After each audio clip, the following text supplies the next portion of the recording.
June 7, 1998, James Byrd Jr. was lynched in a brutal and depraved way in the small town of Jasper, Texas. James Byrd was born on May 2, 1949 in Beaumont, Texas. He graduated high school in 1967 as part of the last segregated class in Jasper, Texas. He married in 1970 and had 3 children. He worked as a vacuum salesman around the area. His salary was low, and he could not afford to own a car, so he was often seen around Jasper walking everywhere he went, often taking rides from strangers to make things easier. Little did James know that on June 7th, he would accept a ride that would cost him his life. Byrd spent the day drinking with friends and family in Jasper across town from his apartment. As he was walking home that Saturday, 3 men, Sean Berry, Lawrence Brewer, and John King, offered him a ride. Byrd accepted the ride. The 3 men had been driving around Jasper in a pickup truck for much of the evening, drinking. Eyewitnesses reported seeing Byrd riding in the bed of a gray pickup with the men in the cab between 2:30 and 2:45 a.m. Instead of taking Byrd home, the men drove east out of Jasper and stopped in a remote area in the woods. Investigators believe that there was a fight because of upturned grass, disturbed dirt, and a broken beer bottle, which were consistent with signs of a struggle. Investigators also found items knocked out of the truck, likely due to the struggle. The men overpowered the 49-year-old Byrd and beat him and sprayed his face with black spray paint. He was then chained by his ankles to the back of the pickup truck and dragged down a dirt road for over 3 miles. Investigators found Byrd's personal items scattered along the dirt road. His body bounced into a ditch on the side of the road, hitting the ragged edge of a concrete roadside drainage ditch just below the right arm. The impact severed the arm, shoulder, neck, and head from the rest of the body, which continued to be dragged for another mile. The men then dumped Byrd's mutilated remains in the town's segregated black cemetery and went to a barbecue. It is not known how long Byrd was alive during the dragging. Forensic evidence suggests that Byrd had been attempting to keep his head up, and the autopsy showed that Byrd was alive for much of the dragging and died only after his head, shoulder, and right arm were severed when his body hit the ditch.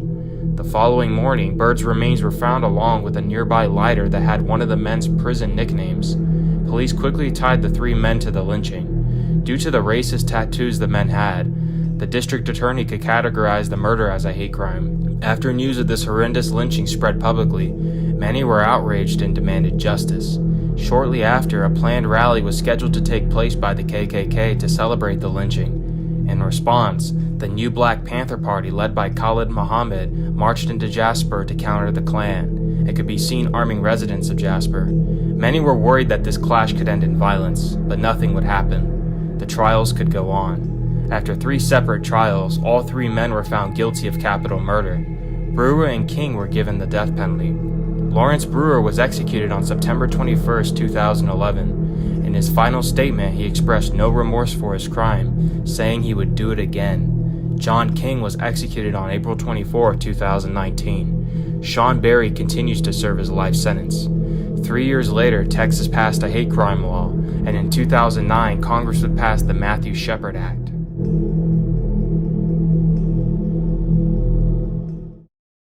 Perhaps the most well-known lynching in Florida was the brutal lynching of Reuben Stacy. Reuben Stacy was a 37-year-old who lived on Northwest 3rd Street in downtown Fort Lauderdale, Florida. He was described as a well-liked man by his friends and neighbors. Stacy worked as a field hand on a nearby farm. On July 16, 1935, an unidentified black man knocked on the door of Marion Jones, a white woman, and asked her for a drink. When she let the man in, he allegedly threatened her with a penknife. She ran off in terror, and the man left the scene. 2 days later, on July 18th, Reuben Stacy was arrested after being reported as suspicious-looking by a witness. Stacy would attempt to run from the police, but was soon apprehended. Stacy denied that he had threatened Jones, but even with no evidence, the police turned him over to the Broward County Sheriff Walter Clark. This would turn out to be disastrous for Stacy. Instead of putting Stacy in a police lineup, Sheriff Clark instead chose to take him to the home of Marion Jones, which was against the law. Jones' 5-year-old son reportedly yelled, "There he is," when he saw Stacy. The sheriff then gave $25 to each deputy who arrested Stacy. Sheriff Clark took Stacy to the Broward County Jail, where rumors quickly spread that Marion Jones had been raped, a false rumor. An armed mob began to form outside of the jail. Sheriff Clark then made the decision to move Stacy to a jail in Miami instead. This decision would cost Reuben Stacy his life. There was a large surge in white supremacist violence against black people in South Florida in the early 20th century due to resentment of the large influx of African Americans to South Florida to escape the poverty of other southern states like Georgia and South Carolina. During Stacy's transport from Broward County to Miami-Dade County, the car that Sheriff Clark was driving was supposedly ran off the road, and an armed mob took Stacy out of the car and took him to a wooded area near the home of Marion Jones. The mob used wires from the clothesline that Jones had and hung Stacy on a tree and shot him 17 times. After his death, a crowd of people gathered at his body to mock and take souvenirs from. Many in the crowd were children as young as 3 years old. Stacy's body hung there for over 8 hours until he was removed. The disturbing photograph taken of Stacy was used by the NAACP to push for an anti-lynching bill, but the bill would never be passed.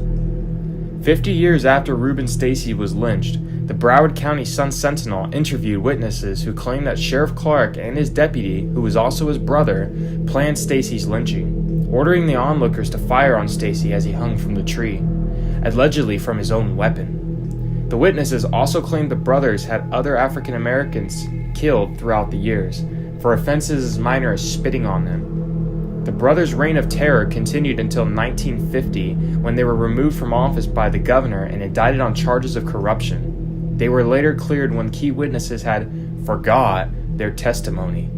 None of the people involved in the lynching were ever indicted for their crimes. Despite pleas for more action to prevent lynchings, President Franklin Roosevelt refused to support any anti-lynching bills because of his fear that he would lose support from white voters in the South in the upcoming 1936 election. Stacy is just one of many African Americans who were lynched in the year 1935.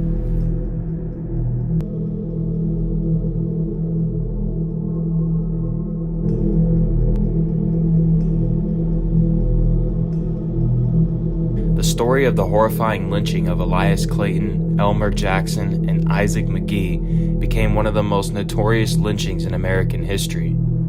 It was the John Robinson Circus that brought Elias Clayton, Elmer Jackson, and Isaac McGee to Duluth, Minnesota. They and other young black men were employed by the circus as cooks and laborers who performed a variety of physical tasks. Traveling by train, the circus was greeted by an eager crowd upon arrival in Duluth. They were in town for a free street parade and a day of performances on June 14, 1920. On the night of June 14th, Tuscan and Sullivan went to the circus in Duluth. That night, the pair walked to the rear of the main tent. It was unknown what happened next, but in the early morning of June 15th, Duluth Police Chief John Murphy received a call from James Sullivan's father saying 6 black circus workers had held the pair at gunpoint and then raped Irene Tuscan. Little evidence would be found to corroborate these claims. An examination of Tuscan that morning by a family physician showed no physical signs of rape or assault. 6 black men were immediately arrested by the Duluth police and held in the Duluth City Jail, located inside the police station on the corner of 2nd Avenue and Superior Street. Already reported in the local newspaper, news of the alleged rape spread quickly. That evening, a white mob estimated between 1,000 and 10,000 people gathered on Superior Street outside the police station. They met little resistance from the police, who had been ordered not to use their guns. Wielding bricks, the mob forced its way into the jail, tearing down doors and breaking windows. They only managed to break out 3 of the 6 men from out of their cells. After a sham mock trial, Clayton, Jackson, and McGee were declared guilty and taken to a light pole on the corner of 1st and 2nd Avenue East. Some tried to dissuade the mob, but their pleas were in vain. The 3 men were beaten severely and pelted with bricks and then lynched. First McGee, then Jackson, and lastly Elias Clayton. A local photographer took a picture of the scene where many of the locals were seen smiling and moving to squeeze into the shot. The disturbing picture became a postcard. The Minnesota National Guard arrived the next morning to secure Duluth and protect the 3 surviving prisoners. These prisoners, along with 10 additional black suspects from the circus, were moved under heavy guard to the St. Louis County Jail. Though Duluth streets were now calm, not everyone felt safe. Black residents stayed inside and locked their doors, fearful of further violence. The lynchings made headlines in newspapers throughout the country. Many were shocked that such an atrocity would happen in Minnesota, a northern state. Many citizens of Duluth were also outraged. Dentist Milton W. Judy, a prominent black Duluthian, wrote, quote, "Duluth has suffered a horrible disgrace, a blot on its name that it could never outlive." Clergymen, including Reverend William M. Majors, spoke out against the lynchings, calling for the severe punishment of the mob members. The Duluth Ripsaw strongly condemned the lynchings, advocating through thorough house cleaning and the elimination of every yellow member of the police department who failed to protect the black men from the mob. Despite there being no evidence, 7 black men were indicted for the rapes and imprisoned. None of the people who participated in the lynching were ever brought up on charges of murder. In 1991, the unmarked graves of Elias Clayton, Isaac McGee, and Elmer Jackson were marked with headstones that read, quote, "Deterred but not defeated." In December 2003, a memorial was created in downtown Duluth, directly across the street from where the lynchings occurred. The following year, in 1921, Minnesota passed an anti-lynching law. In 2020, Max Mason, one of the men convicted following the lynching, became the first posthumous pardon in Minnesota's history.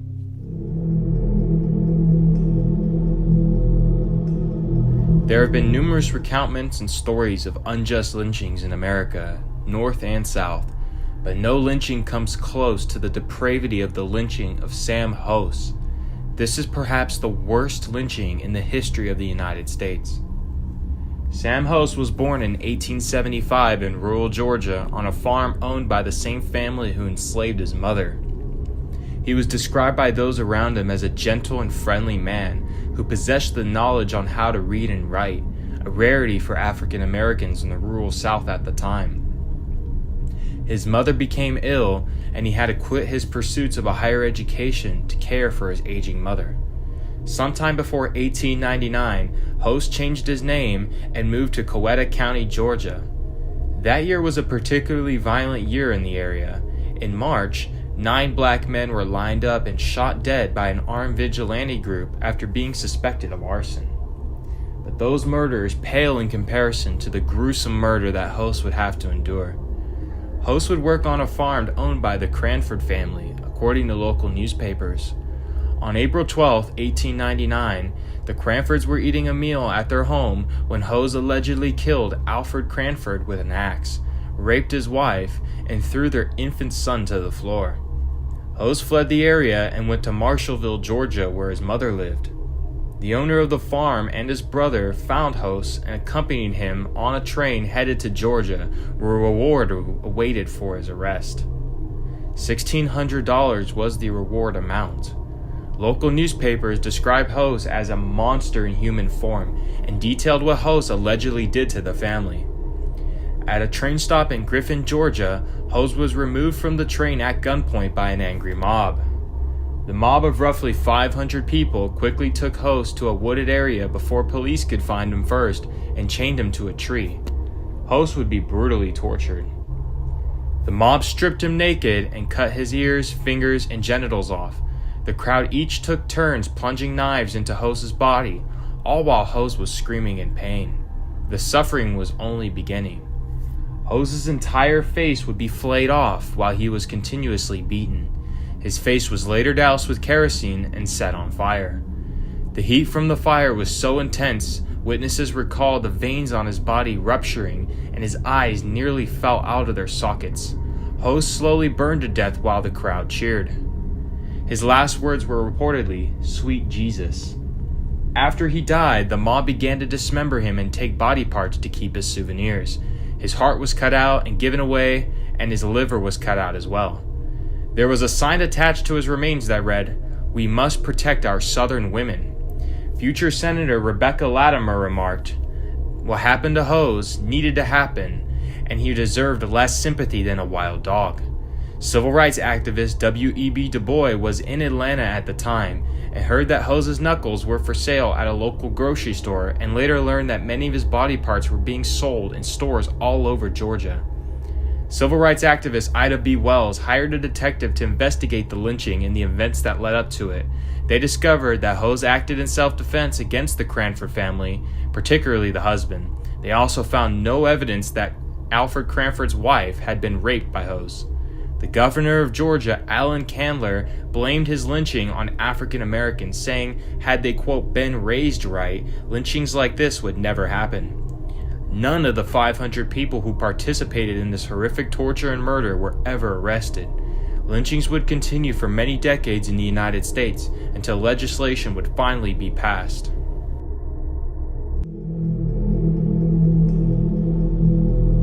On August 7, 1930, Marion, Indiana, a mob of approximately 15,000 people abducted 3 black men from a jail: Thomas Shipp, Abraham Smith, and James Cameron. The night before the lynching, Claude Dieter, a 23-year-old white factory worker, was shot and taken to the hospital.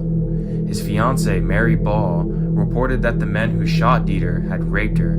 However, she later recanted her claim. Despite this, police arrested Shipp, Smith, and Cameron, charging them with murdering Dieter and raping Ball. While Dieter was dying in the hospital from his wounds, and the 3 accused men awaited trial in jail, news of the alleged crime spread all across Indiana. After Dieter died, whites arrived by the thousands from out of town and joined local residents outside the jail. The mob demanded that the 3 men that were imprisoned be turned over to them. When the sheriff refused, several young men in the crowd broke into the jail using sledgehammers. Thomas Shipp was pulled out first. The mob beat him and hung him from the window bars of the jail. The crowd then dragged Abraham Smith down the street to the courthouse and prepared to hang him from a large tree. Smith fought hard against the lynchers, also trying to remove the noose from his neck. But due to the large number of lynchers, they overpowered him and stabbed him and broke his arms before finally hanging him. Once the mob had brought Shipp's lifeless corpse over to hang next to Smith, a local photographer, Lawrence Beitler, was called over to take a photo of the crowd and the 2 hanged men. The disturbing photograph would become infamous in Marion. Later, the mob returned to the jail and abducted James Cameron, beating him and taking him out to be hanged next to the other 2 men. However, a voice from the crowd suddenly rang out, and the crowd calmed down. This unidentified woman in the crowd proclaimed his innocence. Because of her, Cameron's life would be spared. The police took him to another jail out of town. Later, he was convicted of being an accessory to Dieter's murder and would serve 4 years in prison. Despite photographic evidence and eyewitness testimony, no one in the lynch mob was ever arrested, as was the theme with nearly all lynchings of that decade. After being released on parole, Cameron moved to Detroit, Michigan, where he worked and went to college. In the 1940s, he returned to Indiana, working as a civil rights activist and heading a state agency for equal rights. In the 1950s, he moved to Milwaukee, Wisconsin. There in 1988, he founded America's Black Holocaust Museum for African American history and documentation of lynchings of African Americans. Cameron died on June 11, 2006, at the age of 92. He had 5 children.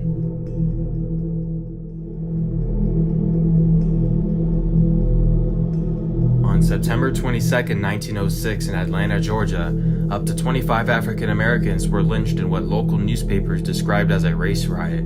But it was much more than that, and history has tried to hide this for over a century. Much like Black Wall Street in Tulsa, there were black neighborhoods throughout Atlanta that were thriving. Tensions reached a boiling point in the summer of 1906. Race had become a central issue in a heated campaign for the Democratic gubernatorial nomination, which would essentially determine Georgia's next leader. Clark Howell and Hoke Smith were running a tight race for the nomination when Tom Watson, a prominent figure in local politics, made a deal with Hoke Smith. Watson promised to back Smith for governor if he agreed to support laws that would make it very difficult for black citizens to vote. Disenfranchisement became a major issue in the campaign, and both candidates emphasized their support for white citizens. In the late summer, a series of racist newspaper articles, some affiliated with the candidates, began appearing. The articles reported fake incidents of black men attacking and raping white women. At a time when just looking at a white woman could send a black man to jail, those reports incited deep animosity among the city's white residents.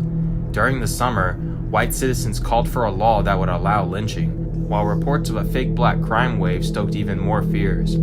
Fake news was rampant, and it all led to what would happen next. On the evening of September 22, 1906, white mobs descended on the Brownsville district of Atlanta, setting buildings ablaze and savagely and randomly beating black men. Atlanta newspapers reported 4 sexual assaults on 4 local white women, allegedly by black men. A grand jury later indicted 2 for the rape of Ethel Lawrence and her niece Rabel Lawrence. Following this report, several dozen white men and boys began gathering in gangs and decided to beat, stab, and shoot black people in retaliation, pelting them with large rocks and assaulting them on streetcars, beginning in the 5 Point section of downtown. After extra editions of the paper were printed, estimates were that 10 to 15,000 white men and boys had gathered through the downtown streets and were roaming to attack black people. By 10 p.m., the first 3 blacks were killed and more were being treated in the hospital. Among these were 3 black women. Governor Joseph Terrell called out 8 companies of the 5th Infantry and 1 battery of light artillery. By 2:30 a.m., some 25 to 30 blacks were reported dead, with many more injured. The trolley lines had been closed before midnight to reduce movement in hopes of discouraging the mobs and offering some protection to the neighborhoods, as whites were going there and attacking people in their homes or driving them outside. A popular barber shop was among the first target, and several black men were killed on the steps of the U.S. Post Office inside the Marion Hotel. Later that night, a large mob attacked Decatur Street, the center of black restaurants and saloons. The mob destroyed the businesses and assaulted any black person within sight. Mobs moved to Peter Street and related neighborhoods to wreak even more damage. Eventually, heavy rain helped suppress the pillaging. The front page of the French newspaper Le Petit Parisien from October 1906 depicted African Americans running away from mobs of angry whites. This newspaper helped shed light internationally of the atrocities that were happening in Atlanta. The next morning, up to 250 African Americans formed a militia to protect themselves. Not long after, the Fulton County Police raided the militia and arrested the men and confiscated their arms. Atlanta's African American community would be decimated. It took many years for the thriving black neighborhoods to be rebuilt and the businesses reestablished. Local newspapers have described it as a, quote, race riot and downplayed the true death toll. Much like many other mass lynchings, no whites were arrested for their crimes. Georgia tried to cover up this event for over a century. It wasn't until exactly 100 years later in 2006 that Fulton County schools would include it in their curriculum. On September 18, 1925, in rural Union County, Mississippi, a 17-year-old timber cutter, L.Q. Ivy, would be lynched in a horrifying fashion. A 21-year-old white woman would be allegedly raped while out in a field picking peas. She returned home bruised, beaten, and bloody. She then told her family that the assailant was a black man. When the Union County Sheriff John Roberts learned of the attack, he organized a posse who took bloodhounds to the scene, then followed the dogs 2 miles to a field where L.Q. Ivy and a group of black workers were found cutting timber. 4 crew members identified as Cleveland Jones, Cheryl Kilpatrick, Spencer Ivy, and L.Q. Ivy were taken into custody, but unknown circumstances pointed towards L.Q., who was 17 years old, who had been hired to cut timber on a farm near the Tallahatchie River. The same river 30 years later, Emmett Till's body was found in. L.Q. was taken to the Union County Jail and then immediately transported to Aberdeen, Mississippi by authorities who thought a riot might happen. When the news spread, 200 to 300 locals left their farming equipment and crops and congregated in front of a hospital, where they spent Friday and Saturday night demanding that authorities bring Ivy back to the city for identification. By Saturday afternoon, a crowd as large as 4,000 had traveled to the scene on foot, horses, and in automobiles. The Oxford Eagle reported that several handguns were confiscated, piled on the ground, and guarded by deputies. A local judge told the crowd that they should expect, quote, swift justice and to not get violent. This only worked temporarily for a couple of days. A few days later, the crowd learned that Ivy was being brought to court to be identified. The crowd all returned back. Then the crowd learned that Ivy was secretly brought to a hospital for unknown reasons, possibly due to a beating. This infuriated the crowd. They reportedly, quote, destroyed everything in their path in front of the hospital. Later, Ivy was put in a police lineup, as well as 3 other black timber workers. The 21-year-old woman then pointed out LQ as the man who allegedly assaulted her. However, when asked if she would say under oath in court that it was LQ, she said, quote, she thought. Due to the pressure or some other circumstance, the woman stuck with her story that it was him. Normal procedure at this point would have been a selection of a jury, followed by a trial, but the mob grew, and eventually its members became uncontrollable. When the identification process was over, Ivy was taken from the hospital and put into an automobile intended to transport him to the county jail. But Sheriff Roberts, accompanied by the Lee County Sheriff, left the hospital, headed for Tupelo, then turned around and took Highway 78 with the intention of driving Ivy to Holly Springs, Mississippi, 40 miles away from the mob. The deputies realized that they were being followed and attempted to set up a roadblock, but the roadblock attempt failed, and a crowd of over 1,000 people from Union and Lee counties made their way past the 2 stationed officers, ordering them to clear the road quickly and threatening to shoot their way through if they did not comply. Several weapons were drawn, but none were fired, and the deputies opened the road. At this time, a man who worked near the roadblock telephoned nearby residents, informing them that the 2 sheriffs were heading their way with Ivy, and soon a vehicle blocked police cars from the rear and forced police to surrender Ivy just outside the Myrtle, Mississippi city limits. The sheriff reportedly, quote, begged the leader of the mob to wait until complete proof of guilt could be had, but they didn't listen, and abducted Ivy from the vehicle.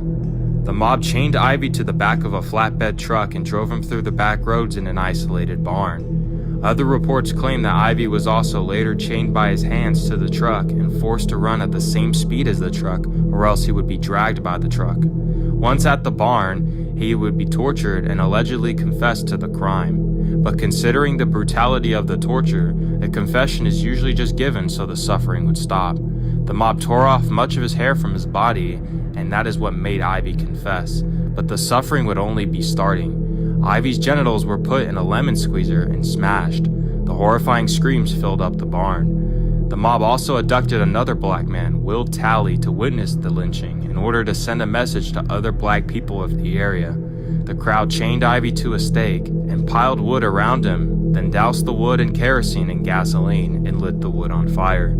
As the fire crept slowly to Ivy, one woman tried to throw water on the blaze and begged the mob to stop. The woman was then held back by the mob. As Ivy slowly burned to death, his last words were reportedly, quote, "I didn't do it, have mercy." It took nearly 10 minutes for the fire to finish, and some tried to prolong the fire by adding more wood. One man who was in the crowd was a news reporter who also took several photographs and described the awful odor of the burning flesh emitting from the stake. It was a smell he would remember for the rest of his life. After the lynching was over, many in the crowd discussed what was for dinner, as if nothing had even happened. Hours later, Ivy's family later gathered his ashes and buried him at the Baker's Chapel Baptist Church Cemetery. Not surprising, none of the people involved in this hideous crime were ever brought up to face charges. A journalist who gathered the names of many of the people involved found that many of the killers died younger than average, and one member had his own son murdered. Between 1900 and 1940, at least 15 African Americans died in public burnings in Mississippi. Reverend Isaac Simmons lived in Emmett County, Mississippi, and owned 270 acres of land that had been in his family since 1887. This was very unusual among black families in the South, where racism and poverty had made it very difficult to own any land. Reverend Simmons worked the land with his children and grandchildren, producing crops and selling the property's lumber. Simmons was creating generational wealth for him and his family, and the whites in the area were furious. In 1941, a rumor spread that there was oil in southwest Mississippi. A group of 6 white men decided they wanted Simmons' land and told him to stop cutting lumber. Simmons decided to consult a lawyer to work out the dispute and ensure his children would be the sole heirs to his property. This was to no avail. Years later, on Sunday, March 26, 1944, a group of white men arrived at the home of Reverend Simmons' son, Eldridge, and told him to show him to the property line. He agreed to do so, which would turn out to be a disastrous decision. While Eldridge Simmons rode with the men in their vehicle, they began to beat him and shouted racist language towards him. The men then found and dragged Reverend Simmons from his home about a mile away and began beating him as well. The men drove both Simmons and his son further onto the property and ordered Reverend Simmons out of the car, cut out his tongue, and shot him multiple times in front of his son. They then told his son that he needed to vacate the property in 10 days, or else he would be next. The white men who committed the lynching took possession of the land. The constable and sheriff concluded that Reverend Simmons had, quote, met his death at the hands of parties unknown, even though his son Eldridge and his two daughters, Emma and Lee, were present and able to identify by name at least 4 of the 6 men responsible. The sheriff couldn't care less. Emma, Lee, and other members of the family fled Ammett County, Mississippi over the next 2 days, fearing for their lives, before their father's funeral on March 29th. Eldridge remained in town for the funeral, but was taken into police custody the next day, supposedly for his own protection. Held in jail for more than a week despite being the victim, Eldridge was released from jail on April 8th and was urged to leave the county. Only one of the 6 white men responsible were ever prosecuted for Reverend Simmons' lynching. On November 1st, 1944, more than 7 months after their father was lynched, Eldridge and his sister Emma were arrested in New Orleans, Louisiana, on charges that they had fled the state in order to avoid testifying as witnesses in the trial, even though they were told to leave Mississippi for their own protection. No matter what they did, the system or a group of white supremacists were going to bring them down. During the trial on November 11, 1944, Eldridge, Emma, and Lee all refused to name the perpetrators in the testimony because they feared for their own lives in the event of a conviction. The one white man was ultimately acquitted by an all-white jury because of, quote, lack of evidence.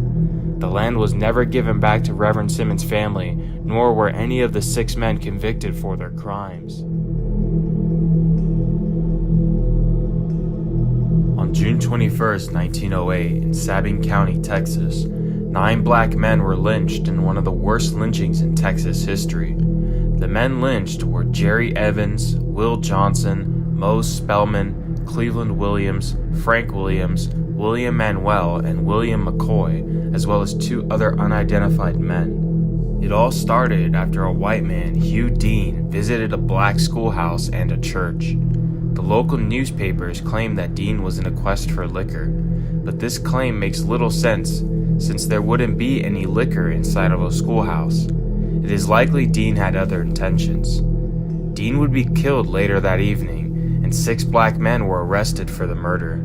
The preliminary investigation claimed that the murder of Dean was premeditated and that all 6 men had plotted to rob and kill Dean. That previous Saturday, a white farmer, Aaron Johnson, was killed while eating at a diner. A bullet was fired through a window. A man named Perry Price was arrested and implicated another man, Robert Wright, a relative of one of the men held for Dean's murder. This ignited an angry mob of over 150 people intent on revenge. They killed anyone and everyone they thought were responsible.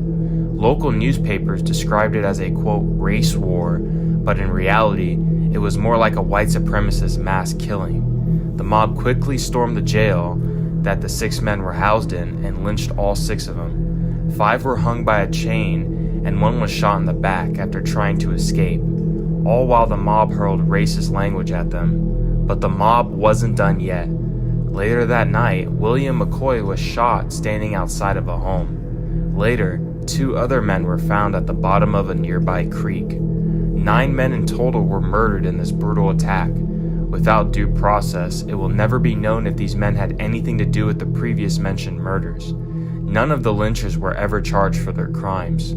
The Texas Rangers were called in from Houston on orders from the governor to calm what was becoming a very violent situation. Hemphill, Texas sits in rural East Texas, far from any other major city, near the Louisiana border, and this story has mostly been unknown ever since.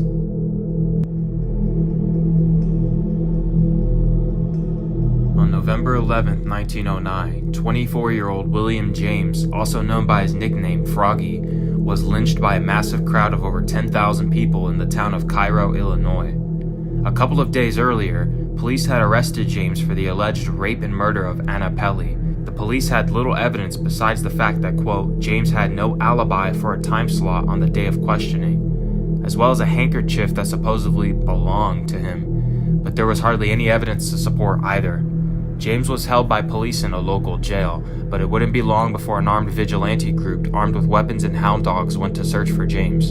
They had found him. The mob abducted James and put him on a train. As soon as he got off the train, the suffering would soon begin, and it was described by a witness in graphic detail of the last moments of William James' life. He was dragged off the train by his feet.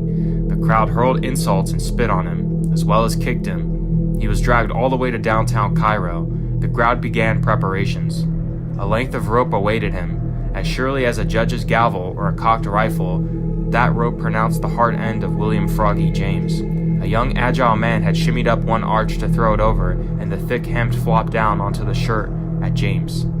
The sulfur lights that illuminated Cairo at night were turned on for the lynching. The rope was prepared and the noose was tied around James' neck. Because of James' strong neck muscles, the hanging would not go as planned. The hanging would be slow and painful. He would be lowered and raised several times, all while James begged them to stop, telling the man with the rope that he was innocent. He never killed anyone, but no matter what he said, his fate was already decided. James was raised over 20 feet in the air, blood coming out his mouth, all while the crowd cheered loudly. James would die slowly of strangulation, rather than the usual quicker death that comes with hanging, his body spasming and convulsing. After James' body fell 20 feet to the ground, hundreds of bullets were fired into his lifeless corpse. His body was moved near the murder site of Anna Pelly. What happened to his body next is so disturbing this video would probably be removed from YouTube, so I'll just describe it like this. James would be mutilated and his head was displayed on the top of a large pole for all to see. Later, his body was burned with kerosene. Photographs were taken of what remained. The mob wouldn't be finished. They stormed back into the Cairo jail to lynch a 30-year-old white man named Henry Salzner for the alleged murder of his wife. His fate was nowhere near as bad as what William James would suffer, though. No one was ever charged for their role in this lynching, but not long after, the state of Illinois passed an anti-lynching law. During the Red Summer in 1919, dozens of so-called race riots erupted all over the United States, where white mobs terrorized and destroyed black neighborhoods in nearly every major city, north and south. One of those cities was Omaha, Nebraska. Omaha had seen a large influx of African Americans move there from the South in search of a better life. Omaha was home to 5 of the largest meatpacking plants in the U.S. at that time, as well as having a large number of industrial jobs with far better wages than what a sharecropper would make in the South. Ethnic groups were not welcomed by the residents of Omaha. In 1909, a massive riot broke out in the Greek section of the city and chased out all of the population, many of the Greek immigrants moving to Chicago. But by 1919, a clash between the black and white residents of the city seemed imminent. On September 25, 1919, Agnes Lobeck, a white woman, claimed that she had been assaulted by a black man. An Omaha newspaper, The Bee, ran the headline. The most daring attack on a white woman ever perpetrated in Omaha occurred 1 block south of Bancroft Street near Scenic Avenue in Gibson last night. That evening, police took a suspect to the Lobeck home. Agnes and her boyfriend identified a black packing house worker named Will Brown as the assailant. Before police could leave the Lobeck home, a mob gathered outside and threatened to lynch Brown. After an hour confrontation, police reinforcements arrived, and Brown was transferred to the Douglas County Courthouse. Several police officers were ordered to report at once to police headquarters in case of further trouble, and 46 policemen and a detective were kept on duty into the night.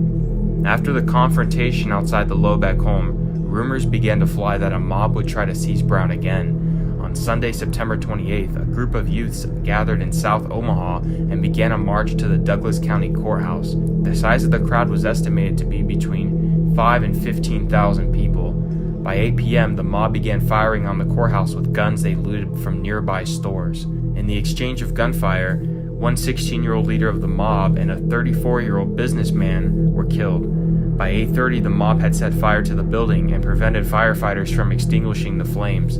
Inside, Will Brown told the sheriff, "I am innocent. I never did it. My God, I am innocent." The mayor of Omaha tried to intervene and get the crowd to disperse, but this only made things bad for him. The mob attempted to lynch him as well, and it was only because of police coming into his aid that he managed to escape with his life. Will Brown would not be so lucky. Brown would be beaten unconscious. His clothes were torn off, and he was dragged to a nearby lamp pole where a rope was placed around his neck. Brown was hoisted into the air, his body spinning. Brown would be shot dozens of times. His body was then brought down, tied behind a car, and towed to the intersection of 17th and Dodge. There the body was burned with gasoline. Later, pieces of the rope used were sold for 10 cents each. Finally, Brown's charred body was dragged through the city's downtown streets. This shocking photo was taken while Brown's charred remains continued to burn. The crowd all smiled as they posed in front of the camera, proud of what they had done. Actor Henry Fonda was 14 at the time of the lynching, and this is how he described it. "It was the most horrendous sight I'd ever seen. We locked the plant, went downstairs, and drove home in silence. My hands were wet and there were tears in my eyes. All I could think was that young black man dangling at the end of a rope." None of the people responsible for the death of Will Brown were ever convicted of their crimes.